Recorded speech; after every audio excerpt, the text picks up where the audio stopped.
Labas, čia Vėliaus Šmyklos ir aš perskaičiau dar vieną nieko rimtų dalykų išleistą knygą autoriaus Jack London Protėvių šauksmas. Pagrindinis veikėjas yra ne žmogus, o šuo vardu Bakas, kuris gyvena labai kilmingoje šeimoje, kol jo nepardavė. O jį pardavė ne bet kokiam šeimininkui, o pačiam šunų kinkytojui. Tai šitas išlepęs šuo turės palikti savo jaukius namus ir eiti į naują gyvenimą. Knygoje šis šuo turės išgyventi daug išbandymų, kaip šaltį, badą ir smurtą.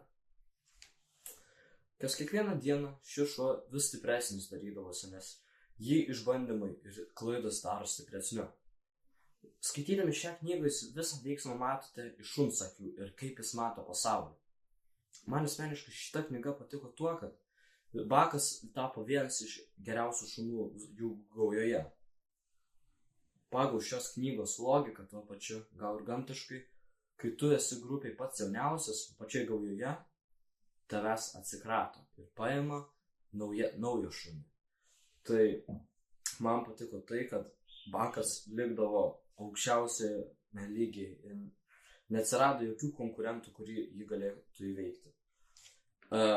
Rekomenduočiau šią knygą tiems skaityti, kuriems patinka gamta, šunys ir jų gyvenimo būdas. Ate.